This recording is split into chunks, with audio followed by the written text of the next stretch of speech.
Bonjour à tous et à toutes et bienvenue sur la chaîne Reflet de Lune, j'espère que vous allez bien. Merci pour votre présence aujourd'hui.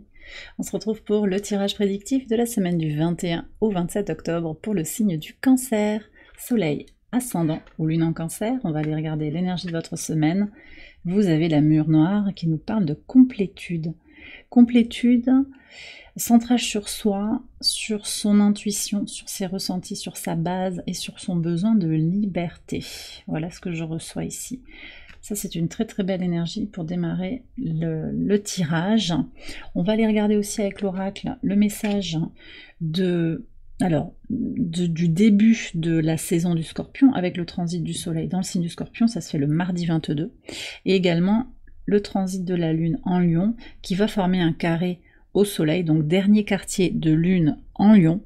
On est sur des choses à réaffirmer, à incarner, peut-être face à des contraintes et des frustrations, quelque chose qui n'arrive pas à être exprimé. Hein. Pour certains, on va être sur ça, oser s'affirmer, oser exprimer quelque chose.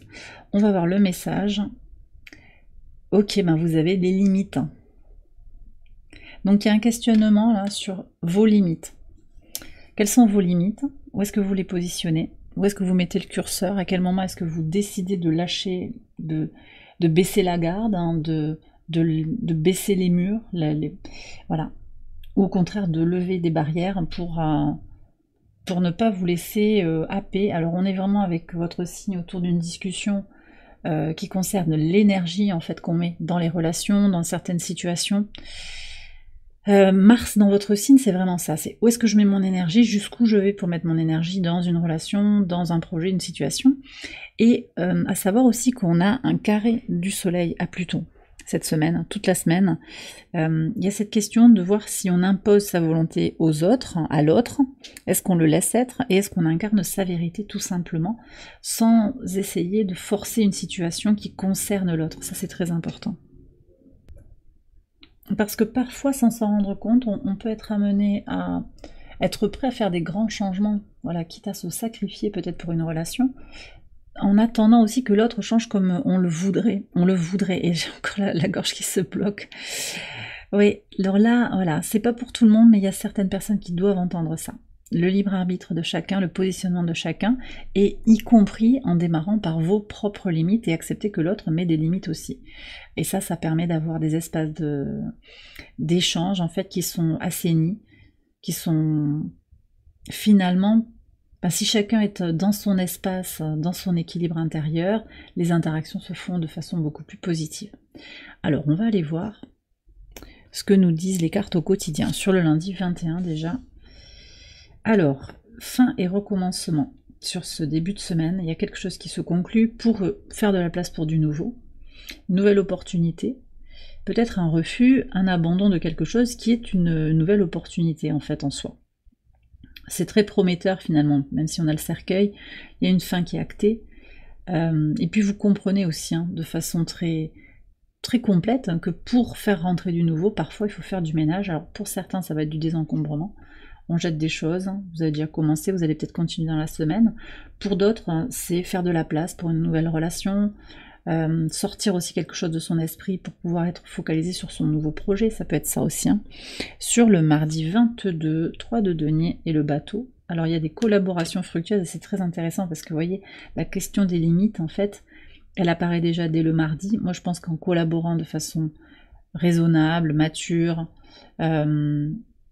entre experts aussi, parce que le 3 de denier c'est ça, on a une vision commune, on partage une passion commune, un hobby commun, on a un savoir-faire qui est commun, complémentaire peut-être, et on avance ensemble. Et puis le 3 de denier, c'est la synergie aussi avec la source, donc comment le petit coup de pouce en fait pour vous aider à avancer peut vous accompagner aussi sur cette journée du mardi. Et il y a aussi quelque chose de très fort, parce que le soleil qui entre en Scorpion là, bah, ça vous apporte un boost d'énergie. Un boost d'énergie déjà parce que le soleil est au trigone de votre signe, et puis une dynamique en fait pour aller un petit peu plus loin dans votre évolution intérieure, à votre rythme, comme ça vous va bien, pour trouver de plus en plus cette connexion à votre vérité intérieure, cette complétude. Sur le mercredi 23, 8 de coupe. Ouais, 8 de coupe et la cigogne.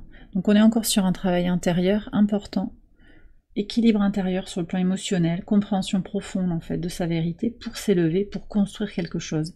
Sur cette journée, on a la Lune toujours dans votre signe, au trigone de Mercure et à la conjonction de Mars. Donc là, il y a une réactivation en fait de vos besoins fondamentaux, de ce qui se passe dans vos fondations, vos origines, votre famille. Qu'est-ce que vous ramenez de votre passé? Qu'est-ce que vous gardez? Qu'est-ce que vous abandonnez? Comment vous tracez votre propre sillon? Tout un ensemble d'éléments en fait qui vont être intégrés. Et puis le trigone à Mercure, c'est une vision aussi plus instinctive en fait des choses, une compréhension beaucoup plus profonde. Et en plus, là maintenant, on a le soleil aussi qui est entré en Scorpion. Donc on est vraiment dans ce cœur de l'automne où on va approfondir les choses à son rythme, je le redis, pour construire, pour s'élever. Sur le pivot de semaine et le dernier quartier de lune en Lion, nouvelle idée, le valet d'épée avec le chien. Alors, il y a un nouveau partenariat et peut-être un nouveau rapport à ce partenariat. Je vous ai parlé des limites. Alors, ça peut être des partenariats de travail, ça peut être une vision aussi dans l'amitié, les relations amicales, peut-être dans les relations sentimentales, avec cette relation forte, ce ciment du couple qui est aussi l'amitié. Il y a un nouveau regard, alors j'ai un petit peu de peur qui est là, je ressens un petit peu comme un soubresaut lié à la peur. Il y a peut-être aussi des libérations en lien, je me demande ce que c'est ce bruit. Ok, il y a quelque chose qui est lancinant. Alors écoutez, ce qu'on me dit, c'est une peur qui revient, qui est assez profonde, hein, qui a été dépassée en partie, mais qui est toujours un peu là. Alors c'est vrai que les peurs, on les libère, mais elles sont toujours là. En fait, elles sont dans notre matrice quelque part. Et c'est ok, on fait avec aussi, on les reconnaît. Déjà les reconnaître, c'est important. Les libérer, c'est encore mieux. Et ce que j'ai, c'est la peur de l'abandon, la peur du rejet, la peur de la trahison. J'ai tout ça. Donc là, il y a un nouveau regard, en fait, et une affirmation importante, en fait. Une affirmation de soi, de cette confiance en soi. La lune en Lion, elle aide aussi à faire ça, hein, à s'aimer, à se valider, à s'épanouir, à se valider soi-même. Et à reconnaître que quand on est dans la peur, ben en fait, ça vient des blessures, ça vient de l'ego, et qu'il y a quelque chose peut-être à percevoir différemment. Donc là, moi, je sens qu'il y a une percée, possiblement aussi pour certains, il y aura un éclairage avec un ami fidèle, une discussion à bâton rompu sur les réseaux sociaux, ça peut être ça, hein, le valet d'épée aussi, une relation à distance qui est forte et qui vous aide à avancer. C'est en pivot de semaine, donc ça peut être à un autre moment aussi de la semaine, mais c'est important pour vous aider à vous affirmer aussi. Sur le vendredi 25, ah bah voilà, reine de bâton et l'ours. Ouais.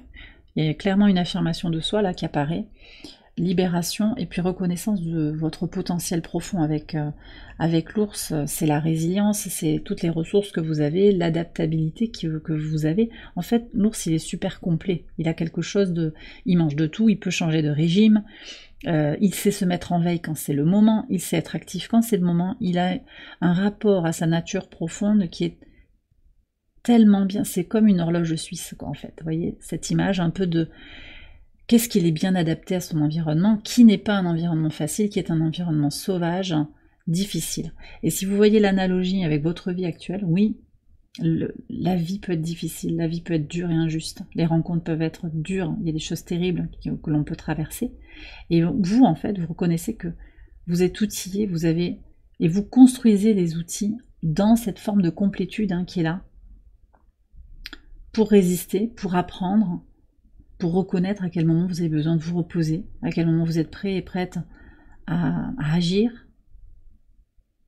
que parfois on a moins de quelque chose, on peut aller manger autre chose, se nourrir d'autre chose,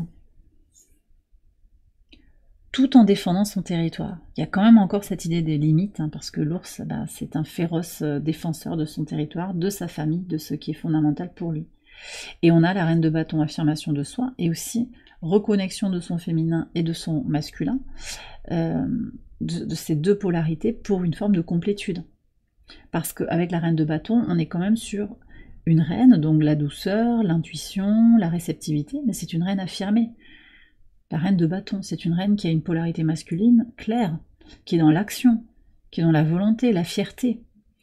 Voilà, donc c'est à la fois l'humilité et la fierté, c'est les deux à la fois, parce que vous reconnaissez en fait toutes ces facettes de votre être, toutes vos compétences. Et en lien avec l'astrologie, ici on a une lune en lion qui continue en fait de promouvoir, de vous soutenir dans cette idée de s'épanouir, d'aller vers sa complétude. Cette lune, sur la journée, elle est au sextile de la lune noire. Donc on libère aussi clairement, on se libère des traumas relationnels, du besoin d'être dans le compromis à tout prix. Voyez, parfois c'est important de faire des compromis. Surtout là, je vois qu'il y a des collaborations qui vont vous permettre d'avancer. Donc il faut trouver aussi un mode de fonctionnement dans ces collaborations. Mais il y a des limites en fait. Et ça, vous allez les cerner beaucoup mieux qu'auparavant, je pense. Alors, sur le week-end, samedi 26, qu'est-ce qu'on a? On a le roi de coupe et la lune. D'accord. Et sur le dimanche, on a le 3 de bâton et le fouet. Alors, j'ai un week-end ici qui est un peu à l'image de ce que j'ai ressenti, en particulier sur le vendredi, cette notion de complétude, les deux polarités qui s'expriment. Alors, le roi de coupe, hein, il fait en quelque sorte le pendant de la reine de bâton, puisque c'est un roi, on est dans le signe d'air, là, avec l'élément de l'air, les épées, hein, le roi c'est ça.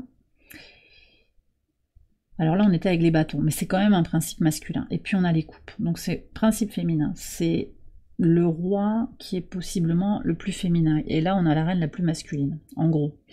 Donc il y a quand même quelque chose qui se répète, hein, avec une notion de maturation, maturité. Vous avez la lune ici, ça c'est votre symbole, hein, c'est le maître de votre signe par analogie, même si on est sur le petit, le normand.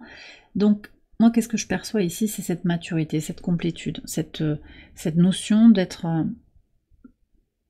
consciemment connecté à son intuition, à l'écoute de son corps, l'écoute de son âme. Voilà, il y a un travail peut-être intuitif qui est fait aussi sur le samedi.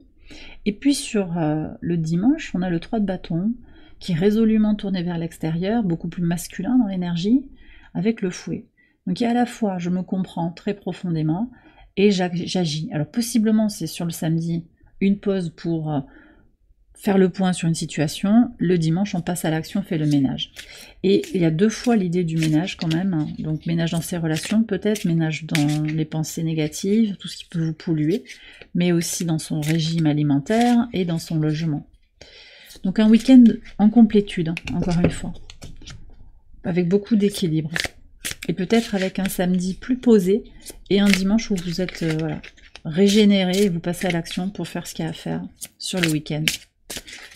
Alors je vais terminer le tirage avec un message de l'oracle ad infinitum pour éclairer votre semaine. Ça peut être un mantra aussi qui va vous accompagner sur cette semaine. On y va.